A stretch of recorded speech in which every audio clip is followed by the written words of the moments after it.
পরে আমরা আগের চেয়ে ভালো আছি, আগের চেয়ে খারাপ আছি, আমরা আগের মতোই আছি, সেটা আমাদের বারবার করে বলতে হয়। বারবার করে বলতে হয় হচ্ছে এই কারণে যে আমরা এই ব্যাপারগুলিকে অনেকটা স্বাভাবিকই ধরে নিয়েছি যে একটা গণতান্ত্রিক নির্বাচনের মাধ্যমে যে দলটি ক্ষমতা এসছে এবং যাদের আসন 200-র বেশি, তারা আসলে তাদের লোকজনই চারিদিকে নিয়োগ দিবে। তারা তাদের ক্ষমতার মসনদগুলিতে যত রকমভাবে, মানে এটা বাংলাদেশ ব্যাংক থেকে দুদক, বিসিবি থেকে বিশ্ববিদ্যালয় ভিসি, সব জায়গায় সেই তাদের লোকজনকেই আমরা এটা দেখতে পারবো। মানে এইটার কোনো আরেকটা হবে না, মানে ক্ষমতার ব্যাটন এখন বিএনপির হাতে বলে তাদের লোকজনই গতির দখল নেবে, এইটাই যুগ যুগের কাহিনী।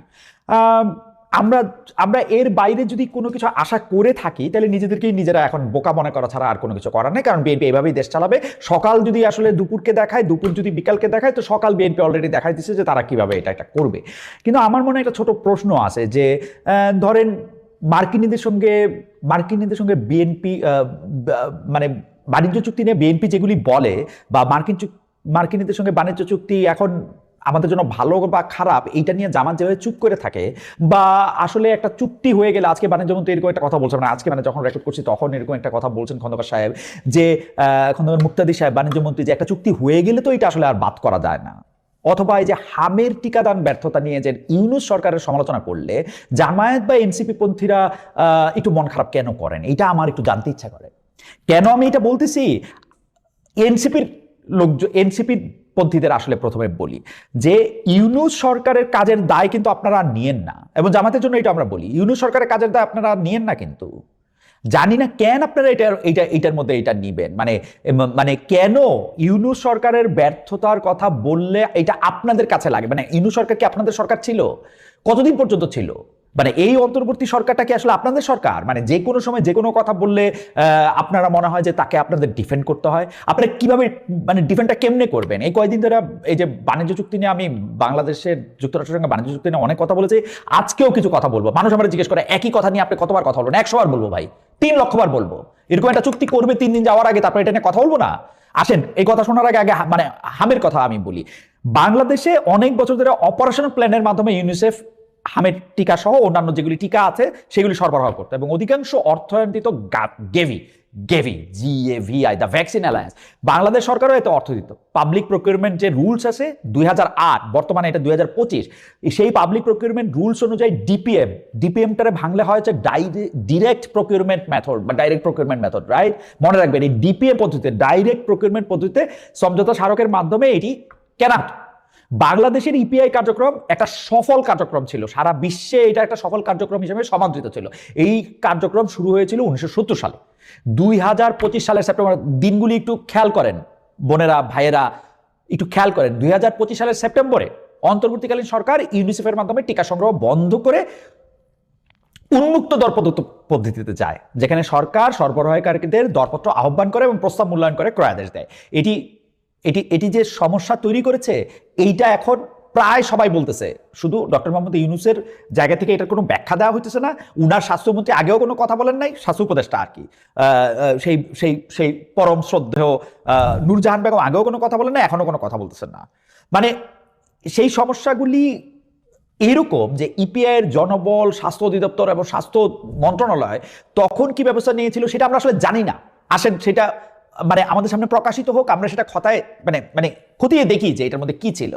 বিভিন্ন অংশীজনের সাথে কথা বলে যেটা আমরা জানতে পারতেছি সেইটা হচ্ছে শুধু ইউনিসেফ নয়, ব্যক্তি পর্যায়েও অনেকে এই বিষয়ে স্বাস্থ্য সচিব, স্বাস্থ্য উপদেষ্টাকে সাবধান করেছিলেন, কথা বলেছিলেন, কিন্তু কথা বলা সত্ত্বেও কোনো ব্যবস্থা নেওয়া হয় না।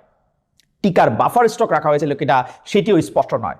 মাঠ পর্যায়ে শক্তিশালী মনিটরিং এবং মাল্টি স্টেকহোল্ডার্স যে পার্টিসিপেশন আমরা যেটাকে বলি, এবং ক্যাম্পেইন, যেটা আসলে ইপিআই কার্যক্রমের সফলতার মূল শক্তি ছিল, কিন্তু গত 18 মাসে এই তিনটার, মানে মাঠ পর্যায়ে শক্তিশালী মনিটরিং, মাল্টি স্টেকহোল্ডার্স পার্টিসিপেশন এবং ক্যাম্পেইন, এই তিনটার কোনোটাই গত 18 মাসে দেখা যায়নি। এতে ধারণা করা যায় যে টিকার স্টক থাকলেও প্রচারণার অভাবে সেটি বাস্তবায়ন করা যায়নি। আপনারা খেয়াল করেন ব্যাপারটা, যারা নিজস্ব উদ্যোগে টিকা নিয়েছে তারাই একমাত্র টিকা গ্রহণ করতে পেরেছে। ভাই, কারা এরা যারা নিজস্ব উদ্যোগে টিকা নেয়? যারা হাঁচি দিতে সিঙ্গাপুর যায়, কাশি দিতে গয়া, কাশি এইসব দেশে চলে যায়, বা আরো দূর যায়, সৌদি আরব যায়, মালয়েশিয়া যায়, ইউরোপে যায়, আমেরিকায় আসে, তারা নিশ্চয়ই, নাকি আরো ওরা কারা? এর মধ্যে আরো একটা ব্যাপার আছে যে ওষুধ, মানে ওই সময় অবস্থাটা এরকম ছিল, মানে যারা অসন্তুষ্ট স্বাস্থ্যকর্মী এবং মাঝে মাঝে যে ধর্মঘট সেই পরিস্থিতিটাকে আরো জটিল করে তুলতেছিল, এইটাও ঠিক। মানে অ্যাসিস্ট্যান্ট হেলথ ইন্সপেক্টরদের যে আন্দোলন এবং যে দলীয়করণের কারণে তারাও মাঠে ঠিক মতো কাজ করে নাই। এইবার আসেন আবার দরপত্রের জায়গায় আপনাদের একটু চিনে নিয়ে আসি। এই উন্মুক্ত দরপত্র পদ্ধতি একটা সময় সাপেক্ষ ব্যাপার। এইটাতে যাওয়ার আগে একটা এক্সিট প্ল্যান দরকার ছিল, যে এই এক্সিট প্ল্যান ছিল না। টিকা ভারত, চায়না, ব্রাজিল থেকে আনা হয়তো। এখন কি করছে, উন্মুক্ত দরপত্র পদ্ধতিতে, মানে উন্মুক্ত দরপত্র পদ্ধতি হইলে এটার কোয়ালিটি কম্প্রোমাইজের আশঙ্কাও কিন্তু অনেকাংশে থাকে, সেই কথাও কিন্তু অনেকে এটার মধ্যে বলছে। হামের প্রকোপে এই যে কতজন শিশু মারা গেছে আমি সংখ্যা জানি না, এটা এটা এটা এটা মানে ধরেন ধরেন হামের প্রকোপে যে শিশু মৃত্যুর ঘটনা, সেটা তো ঠিক। এই ঘটনায় একটা আন্তর্জাতিক সংস্থার কর্মীদের মানে কি বলবো, একটা ওয়ার্কিং গ্রুপ থেকে কিছু কথা আমি শুনতে পারছি। এখন সেই কথাটা আমি আপনাদের জন্য একটু বলি। ওই গ্রুপের একজন সদস্য আমাকে এরকম বলছে যে ওই ডক্টর মোহাম্মদ ইউনূস সরকারের সময় স্বাস্থ্য মন্ত্রণালয়ের একজন বিশেষ সহকারী ছিল। এই যে টিকার এই অবস্থা, সেটা সেই সময়কার সেই বিশেষ সহকারীর ঔদ্ধত্য এবং স্বল্প দৃষ্টিসম্পন্ন চিন্তার ফল। এটা আমার কথা না ভাই, এটা উনি বলতেছেন। স্বচ্ছতা সবসময় স্বাগত। ওনারা বলতেছেন যে স্বচ্ছতা তো সবসময় ওয়েলকাম করা যেতে পারে। বাংলাদেশের অধিকাংশ সরকারি টেন্ডার উন্মুক্ত দরপত্রের মাধ্যমে হয়, খোলা দরপত্রের মাধ্যমে বাংলাদেশ সরকারি টেন্ডার অধিকাংশ হয়। কিন্তু সেইটা কইরা কি হাসিনার আমলে বা তার পরের আমলে, তার আগের আমলে, কোন সরকারের আমলে দুর্নীতি ঠেকানো গেছে? ইউনিসেফের কিন্তু নিজস্ব দুর্নীতি প্রতিরোধ ব্যবস্থা আছে। ইউনিসেফ মানে নিজস্ব প্রক্রিয়ার মাধ্যমে দুর্নীতি প্রতিরোধ করে। এই ইউনিসেফ কি সরকারি টেন্ডারের দরদাতাদের চেয়ে বেশি দুর্নীতিগ্রস্ত এখন ছিল, আগে ছিল, কখনো ছিল? মানে এটার উত্তরটা আমি আপনাদের বলি, সম্মত না। ইউনিসেফ সরকারি টেন্ডারের দরদাতাদের চেয়ে বেশি দুর্নীতিগ্রস্ত না, ছিল না, আগেও ছিল না, এখনো নাই। মানে আমরা এরকমই শুনি আর কি, বা এরকম জানি।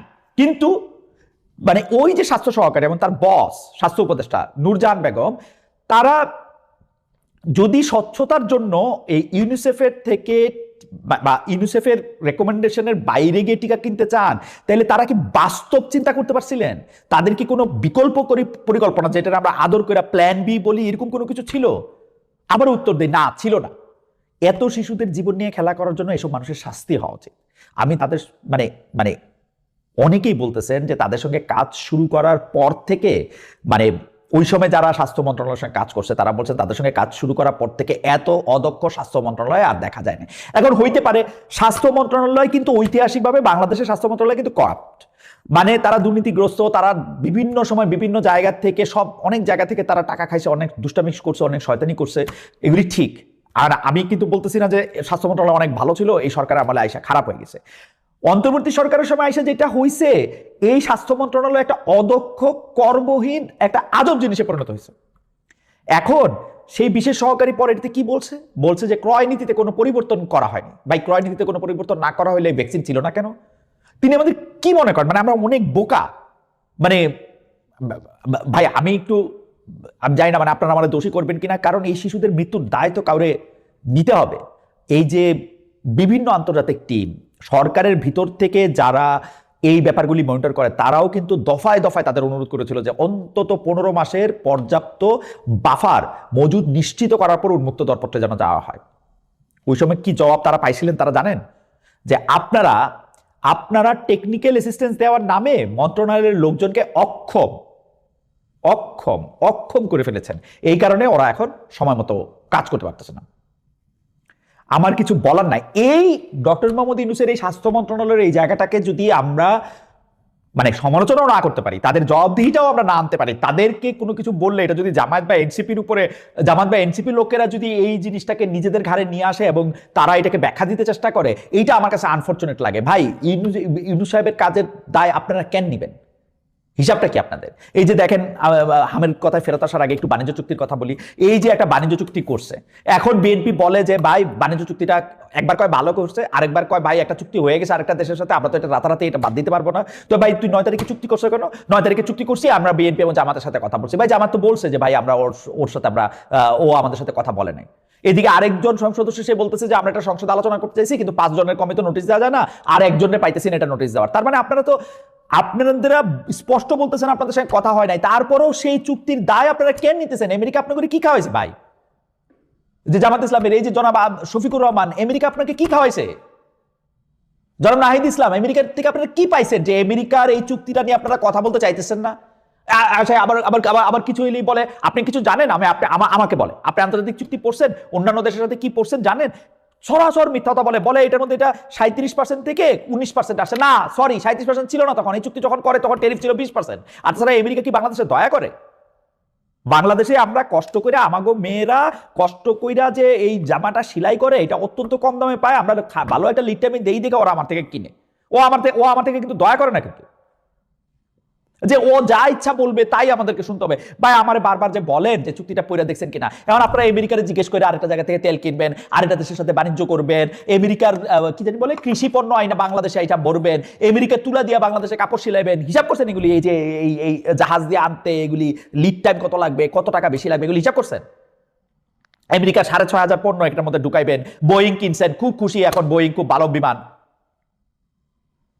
এগুলি নিয়ে আপনারা কথা কবেন না, কারণ হচ্ছে যে কেন জানি ইউনূস সরকারের প্রোটেকশনের দায়িত্ব আপনারা নিছেন, জামায়াত ইসলামী নিছে, এই এনসিপি নিছে। অথচ এনসিপির বোঝা উচিত যে এই ইউনূস সরকারের সাথে যদি কারো কোনো রকম কোনো যোগসূত্র থাইকা থাকে, কেউ যদি ইউনূস সরকারের ব্যাটন নিয়ে সামনে যায় থাকে, সেটা হলো বিএনপি। ইউনূস সরকার যা যা কিছু করছে, বিএনপি তা কিছুই করতেছে, আমি আলাদা কোনো কিছু দেখি না। এবং ইউনূস সরকারের বিভিন্ন রকম এই যে ধরেন বাণিজ্য চুক্তি, হ্যান্ড চুক্তি, ত্যান চুক্তি, এগুলি তারা মানে ইউনূস সরকারের কাজেরই তো তারা ধারাবাহিকতা তারা রাখতেছে। তাগো ইউনূস সরকারের অ্যাটর্নি জেনারেল এখানে এসে আইনমন্ত্রী হয়েছে, ইউনূস সরকারের প্রেসিডেন্ট এখানে প্রেসিডেন্ট আছে, ইউনূস সরকারের নিরাপত্তা উপদেষ্টা এদের এসে পররাষ্ট্রমন্ত্রী হয়েছে, মানে ইউনূস সরকারের বিডার চেয়ারম্যান এখানে এসে বিডার চেয়ারম্যান, ইউনূস সরকারের অধিকাংশ সচিব টচিব এখানে এসে। এটা আমি এই কথা বারবার করতেছি আপনাদেরকে একটু একটু একটু বাতাস দেওয়ার জন্য, একটু ব্যাপারটা বোঝার জন্য। এই কি ভাই আশ্চর্য! মানে আমি হামের টিকা দেওয়ার ক্ষেত্রে, অবস্থানের ক্ষেত্রে ইউনূস সরকারের আর আপনারা মানে আমি জানি না, আপনারা অ্যাটলিস্ট তার জবাবদিহিটা চান, অ্যাটলিস্ট তার স্বাস্থ্য উপদেষ্টা, অ্যাটলিস্ট প্রধান উপদেষ্টা বলুক এখানের মধ্যে কি হবে। প্রধান উপদেষ্টা দেখলাম ফেসবুকে ভাষা বেড়াচ্ছে, তিনি কে জানি মারা গেছে, তার ব্যাপারে শোক দিতেছে। ভাই 300-র বেশি শিশু মারা গেছে নাকি কয়শো শিশু মারা গেছে, তাদের জন্য একটু শোকগ্রস্ত হন, তাদের জন্য একটু শোক জানান। বিএনপিতে বলতেছি ভাই, ইউনূস সরকার করুক আর আপনারা করুক, এই যে আপনারা সকল কিছু বন্ধ করে, এই দরকার হইলে আমাদের সবকিছু বন্ধ করে দেন, সবকিছু বন্ধ করে দেয়া একটা ড্রাস্টিক অ্যাকশন নেন। আপনারা যেভাবে পারেন, যা কিছু কইরা পারেন, আপনারা এই পোলাপানগুলিরে বাঁচান। এই যে কবে যে এটা ইউনূস সরকার করছে, বা আরো মজা করে বলবেন আওয়ামী লীগ সরকারের সময় ব্যর্থতা হয়েছে, এখন আপনারা বাঁচান, দেখি কি করতে পারেন। আপনারা তো সরকার, রাইট? আপনারা তো মানে এইরকম ক্রাইসিস হলে আপনার ক্রাইসিসটা আপনারা ম্যানেজ করবেন, নাকি আপনারা মরতে দিবেন? হ্যাঁ 300 মরছে, আরো 3000 মরুক। আপনারা কি সমন্বিত উদ্যোগ নিছেন আমার এটা বলেন তো? হাসপাতাল থেকে হাসপাতালে পোলাপান ঘুরতেছে, একটা স্পেশাল একটা কোনো একটা কিছু করছেন যে হ্যাঁ ঠিক আছে, এইরকম প্রত্যেকটা জেলায় জেলায় আমরা এরকম একটা জায়গা নিছি যেখানে আসলে এই সংক্রামক বা এইরকম একটা রোগে আক্রান্ত শিশুদের আমরা চিকিৎসা দিতে পারি? সত্যি যদি করছেন আপনারা বলেন তো। এখন আপনারা বলবেন যখন হামে শিশু মৃত্যু শুরু হয়েছে তখন আপনাদের সরকার টিকাদান কর্মসূচি জোরদার করছেন, ভালো করছেন, জোরদার করছেন, আর টিকা সংগ্রহে নজর দিয়েছেন, খুব ভালো করছেন। কিন্তু যারা এখন আক্রান্ত হয়েছে, এই জনাব এই স্বাস্থ্য ও পরিবার কল্যাণ মন্ত্রী সর্দার মোহাম্মদ সাখাওয়াত হোসেন, আপনার একটা ডাক নাম আছে বকুল, সেই সর্দার মোহাম্মদ সাখাওয়াত হোসেন বকুল ভাই, আপনি একটা ব্যবস্থা নেন যে মানে চিকিৎসার অভাবে কেউ বাংলাদেশের কোনো জায়গায় কোনো শিশু এই হাম আক্রান্ত হয়ে যেন আর না মারা যায়। টিকার কথা আপনারা পরে দোষ দিয়ে, ইউনূস সরকারের সব দোষ হচ্ছে আগের আওয়ামী লীগ সরকারের। মানে আপনারা এই ক্রাইসিসটা ম্যানেজ করেন ভাই। আর বাকি যেগুলি হচ্ছে আপনাদের কার্ডে ছিল, এই যে খাল খনন, বিভিন্ন সেবা কার্ড বিতরণ, সেগুলি ঠিকই আছে, আপনাদের নির্বাচন ইশতেহার আপনারা বাস্তবায়ন করবেন, সেটার ব্যাপারে আমাদের কোনো আপত্তি নাই। কিন্তু আমার কাছে মনে হয় প্রায়োরিটি ঠিক করেন ভাই। প্রায়োরিটি হইল হামে আক্রান্ত আর কোনো শিশুরে মরতে দেওয়া যাবে না ভাই। এটা 2026 সাল, এইটা অনেক দূর থেকে ঢাকা আসতে পারে না, জেলা শহরে আসতে পারে না, এটা হবে না। কোনো কিছু একটা ওয়ার্ক প্ল্যান বাইর করেন ভাই, যে এইটা কইরা আপনি এদেরকে বাঁচাবেন। ঠিক আছে? আমার আর আর ডক্টর মোহাম্মদ ইউনূস আপনার সঙ্গে আমার কিন্তু এই যে মানুষ মনে করে আপনার লোকে আমার একটা মানে আপনি যত বড় আপনি যদি মনে করেন একটা গাছ হন আমি সেই গাছের মানে আমি আমি আমি সেই গাছের আগাছাও না, গাছের নিচে ঘাসও না, আপনার লোকে আমার কোনো তুলনা হইতে পারে না। আপনি বহুত বড় ভাই বাংলাদেশের মানে আপনি নোবেল প্রাইজ পায় একটা কথা কইছিলেন যে আজকে বাংলাদেশের মানুষ আর মানে অনেক বড় একটা অর্জন করলো, সেটা স্বাধীনতার পরে হয়তো সবচেয়ে বড় অর্জন, আমরাও এটা বিশ্বাস করি ভাই। আপনি স্যার এটা এটা এটা অনেক বড় অর্জন, কিন্তু আপনি যে যে জিনিসগুলির ব্যাপারে আপনার বিরুদ্ধে আমরা অভিযোগ করতে বাধ্য হইতেছি আপনি সেগুলি পরিষ্কার করে দিয়ে যান। আমরা তো জানি আপনি একজন নির্লভ মানুষ, আপনার নিজের নামে কোনো কিছু নাই, আপনি নিজে কোনো কিছু করেন না, এগুলো আপনি এগুলো এসে এখন আপনি আমাদেরকে বলে দিয়ে যান। আপনি স্বাস্থ্য উপদেষ্টারে বলেন এই টিকা নিয়ে কি হয়েছে সেটা আমাদের কাছে একটু বলুক, যাতে আমরা এটা অভিজ্ঞতাটা অন্তত নিতে পারি। উনি হয়তো ঠিক কাজটাই করছেন, যা করছেন উনি একদম 100% ঠিক কাজ করছেন, আপনিও তো আপনারও তো কোনো ভুল নাই, আপনিও হয়তো সব ঠিক কাজ করছেন, কিন্তু আমাকে একটু বুঝাই দিয়ে যান। আমরা তো নাদান করে একটু বুঝে দিয়ে যান, ওইটাও তো আপনাকে একটা দায়িত্বের মধ্যে পড়ে, তাই না? আরেকটা বিষয় নিয়ে খুব কথা হইতেছে, সেটা হচ্ছে পশ্চিমবঙ্গে বিজেপির রাজ্য সরকার আসছে, বাংলাদেশের প্রভাব কি?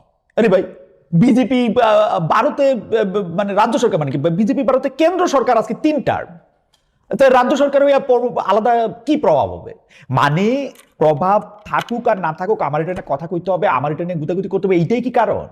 মানে পশ্চিমবঙ্গের বিধানসভা নির্বাচনে বিশাল জয় পাইছে যে কেন্দ্রের ক্ষমতা থাকা বিজেপি। ভাই ভারতের বাংলাদেশের সাথে যে সম্পর্ক, বাংলাদেশের বর্ডার সেটা আপনি কিলিং দিয়ে বলেন, নিয়ন্ত্রণ দিয়ে বলেন, ভারতের যে পররাষ্ট্রনীতি সেই পররাষ্ট্রনীতি তো পশ্চিমবঙ্গ সরকার কোনোদিন করে নাই। পশ্চিমবঙ্গ সরকার 2-3টা বামান দিছে, এই মানে কি তিস্তার পানি দিবে কি দিবে না বলছে, মমতা ব্যানার্জি পানি দিতে চায় না সেই জন্য আমরা তিস্তার সঙ্গে চুক্তি করতে হয় না, এইগুলো আমি বিশ্বাস করি না ভাই।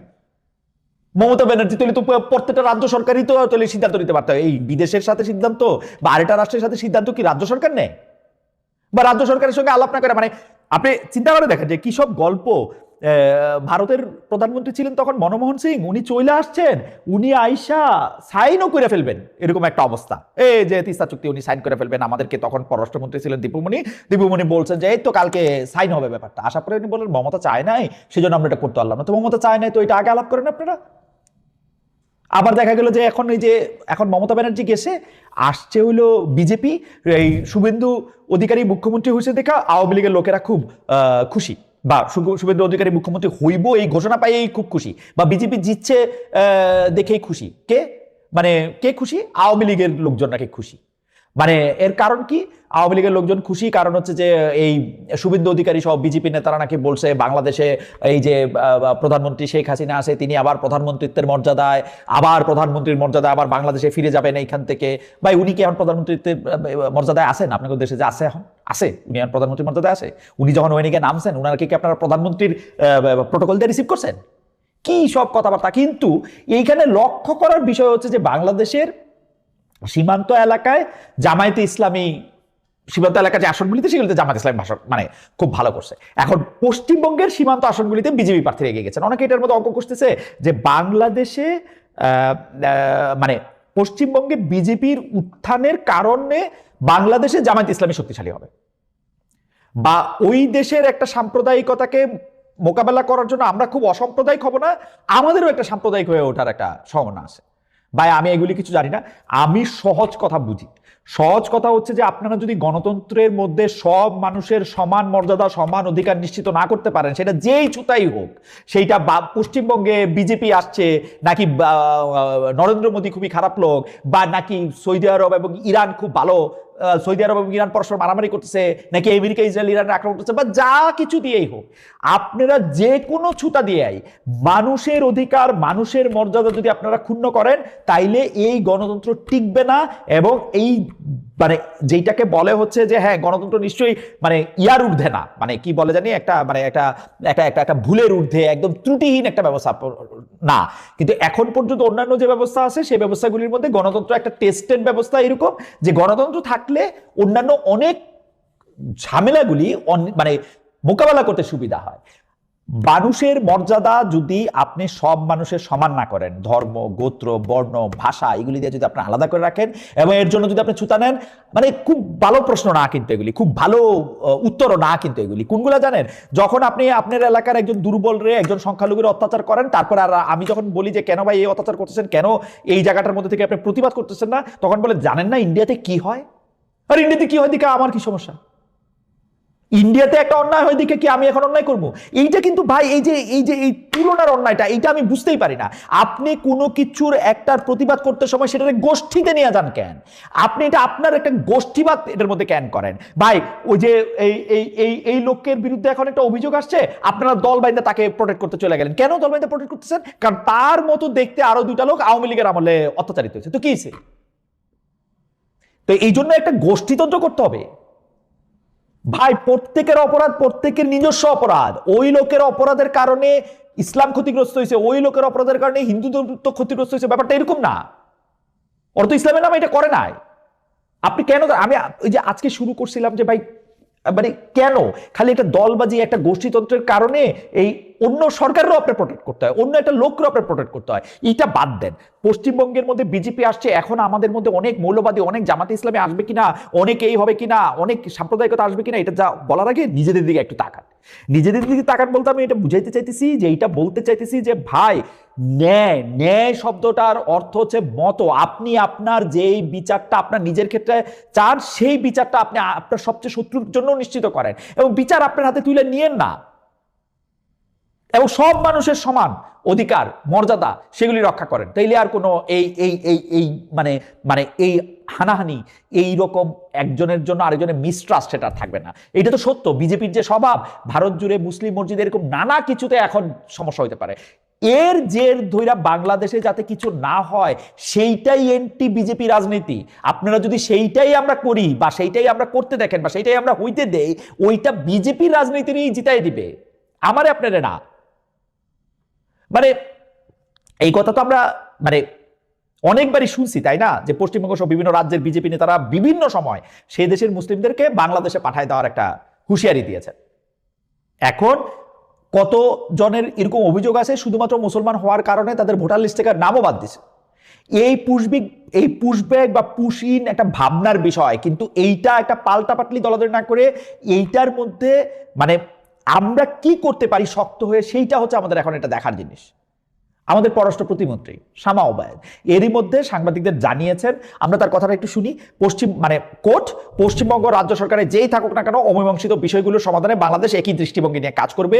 বিজেপি বা অন্য কোনো রাজনৈতিক দল হোক, আমাদের দিক থেকে আমাদের ওদের সাথে পানির ইস্যু আছে, পুশব্যাকের যে ইস্যুটা বললেন ওটা আছে, আরো অনেক ইস্যু আছে, সেই ইস্যুগুলিতে আমাদের রয়ে যাচ্ছে। সেগুলিতে যেই সরকার আসুক না কেন বা থাকুক না কেন, তাদের সাথে আমাদের আলোচনার ভিত্তিতে সমাধান করতে হবে। ভাই, আলোচনার ভিত্তিতে তখনই সমাধান হবেন যখন আপনারা একটা ক্লিন হ্যান্ড নিয়ে আসবেন। ভাই, আপনাদের কি কি ইস্যু আছে সেগুলি যখন আপনারা পরিষ্কার করবেন, আপনারা যখন পরিষ্কার করবেন কোন চুক্তি আপনারা করতে চাইতেছেন, যে চুক্তিটা আপনারা করতে ভারত রাজি হচ্ছে না, আপনারা যখন পরিষ্কার করবেন কোন চুক্তি আমাদের সাথে অলরেডি ভারতের আছে, যেটা আমরা আওয়ামী লীগের দোষারোপ করি যে আওয়ামী লীগের এত এত এত এত চুক্তি আছে, সেগুলি আপনারা যখন সামনে আনবেন,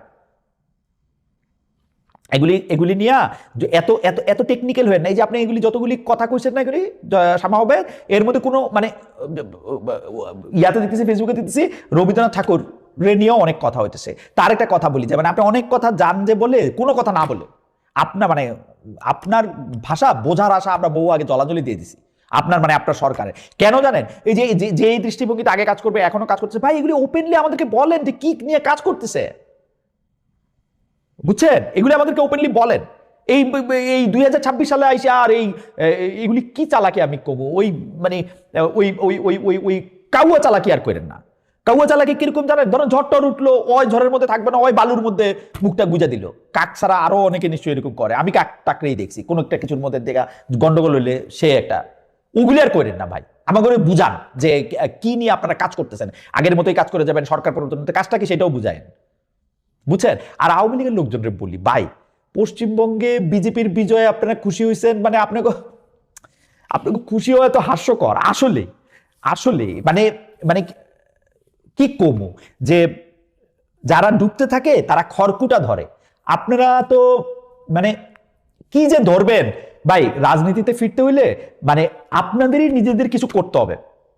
মানে আপনাদের আপনাদের মনে আছে তো না, মানে দিল্লিতে বিজেপি সরকার ক্ষমতায় ছিল, কিন্তু 5 আগস্ট কিন্তু শেখ হাসিনার গদি রক্ষা করতে পারে নাই, পারে নাই। কিন্তু যেটা দাবি করে পারছে হচ্ছে নিরাপদ আশ্রয় দিতে। সেই নিরাপদ আশ্রয় এমন যে একটা সংবাদ সম্মেলন করা যায় নাই কিন্তু এখন পর্যন্ত। সেই নিরাপদ আশ্রয় এমন যে আসলে একটা সামনাসামনি আইসা একটা ভিডিও ইন্টারভিউ দেওয়া সম্ভব হয় না কিন্তু। ওকে, যাক, আজকে পলিটিক্সের নিয়ে যে ব্যাপারটা আপনাদের একটু দৃষ্টিতে আনতে চাই, সেটা হচ্ছে যে স্থানীয় নির্বাচন। এখন স্থানীয় নির্বাচনে কি জামায়াত আর এনসিপি আলাদা হচ্ছে? জাতীয় সংসদ নির্বাচনে 11 দলীয় জোট হিসেবে একই জোটে থেকে নির্বাচন করেছে জামাত ইসলামী ও জাতীয় নাগরিক পার্টি এনসিপি, কিন্তু একাধিক আসনে এনসিপি প্রার্থীরা পরাজিত হয়েছে স্থানীয় জামাত সমর্থন না দেওয়ায়। অন্যদিকে পরে জাতীয় সংসদে আমরা দেখলাম 71-এর মুক্তিযুদ্ধ বিরোধী হিসাবে তৎকালীন জামায়াতকে আইনিভাবে দেখাতে আপত্তি এনসিপির নাই। অর্থাৎ মুক্তিযোদ্ধারা কার বিরুদ্ধে যুদ্ধ করছে, কারা ওই সময় ওই পক্ষে ছিল, ওই পক্ষে যদি জামায়াতের নাম থাকে, সেই জামায়াতের নাম থাকাতে এনসিপির আপত্তি নাই। জামায়াতের আপত্তি ছিল, জামায়াত এটার মধ্যে জোর প্রতিবাদ করে এক দফা ওয়াকআউটও করছে, কিন্তু এইটা নিয়ে এনসিপি আপত্তি দেখায় নাই। নির্বাচনের পরও জুলাই সনদ গণভোট প্রশ্নে তারা নির্বাচনী জোটটা ধরে রাখছে, কিন্তু এইটা কি স্থানীয় নির্বাচনে থাকবে? এখন পর্যন্ত কিন্তু আলাদা আলাদা প্রস্তুতি দেখা যাচ্ছে। যেমন ঢাকা দক্ষিণে মেয়র প্রার্থী হিসেবে এনসিপির আসিফ মোহাম্মদ সজীব ভুঁইয়ার বিপরীতে জামায়াতের প্রার্থী হিসেবে ডাকসুর বর্তমান ভিপি সাদিক কায়েমের নাম আলোচিত হচ্ছে। আসিফ মোহাম্মদ সজীব ভুঁইয়া বলছেন, আমরা একটা 11 দলীয় জোট, এখন 11 দলীয় জোটের মধ্যে আমরা আলাদা নির্বাচন করব, অন্য দল থেকে অন্যজন নির্বাচন করতে পারে, এটা তাদের ব্যাপার। কিন্তু মানে এইটা হইলে ধরেন আসিফ মোহাম্মদ সজীব ভুঁইয়া এবং সাদিক কায়েম বা জামাতের থেকে কোনো কারো নমিনেশন পায় ঢাকায় যদি তারা আলাদা আলাদা নির্বাচন করে, তাইলে তাদের এই জোট থাকবে কিনা সেইটা নিয়ে কিন্তু মানে অনেকেরই সংশয় আছে। সাংগঠনিক শক্তি যদি আপনি বিচার করেন, তাহলে এনসিপি এখন পর্যন্ত একা নির্বাচন করলে কতটুকু কি করতে পারবে সেটা কিন্তু তাদের একটা দেখতে তারা চাইবেই। অনেক জায়গা থেকে আমরা দেখতে পাচ্ছি যে এনসিপি আসলে শক্তিশালী হচ্ছেও। এনসিপিতে বহু মতের লোকজন যোগ দিচ্ছে। তারা যদি জামাত থেকে ছুটে যায়, তাইলে তাদের শক্তিটা মানে তারপরে যদি তারা বিএনপির দিকে প্রত্যক্ষ বা পরোক্ষভাবে না ঝুঁকে, তাহলে তাদের শক্তিটা দেখা যাবে। তবে মানে আজকে তো আমরা যখন রেকর্ড করতেছি তখন এটা শুক্রবার, বৃহস্পতিবার বিরোধী দলের চিফ হুইপ এবং জাতীয় নাগরিক পার্টির যে নেতা মানে জাতীয় নাগরিক পার্টির যে আহ্বায়ক জনাব নাহিদ ইসলাম আছেন, সেই নাহিদ ইসলাম বলেছেন যে স্থানীয় সিটি কর্পোরেশনের নির্বাচনে জামাত এনসিপি জোটবদ্ধ হতে পারে। আমরা নির্বাচনে জোটে আছি, আবার নির্বাচনের পরিবেশ ঘনিয়ে এলে বলা যাবে এককভাবে নির্বাচন হবে কি না। তবে প্রত্যেক দলের মতো আমরাও প্রস্তুতি নিচ্ছি। এর মধ্যে মানে আমি যেটুকু বুঝছি, নাহিদ জোট আর একলা চলা দুটি পথই আপাতত খোলা রাখতে চাচ্ছেন। দুটি পথ আপাতত খোলা রাখেন, সেইটাতে কোনো রকম কোনো সমস্যা মানে সেটাতে কোনো রকম কোনো সমস্যা নাই। তবে বাংলাদেশের রাজনীতিতে নতুন মেরুকরণ হওয়ার ক্ষেত্রে এই সিদ্ধান্তটা, অর্থাৎ এনসিপি জামাতের সঙ্গে থাকছে কি থাকছে না, এনসিপি জামাতের সঙ্গে নির্বাচনী জোটটা তারা আর কতদিন ধরে রাখতেছে বা জামায়াত এনসিপিকে কতদিন ধরে রাখতেছে, সেটা বাংলাদেশের রাজনীতিতে একটা বড় মেরুকরণ করবে বলে আমাদের বিশ্বাস।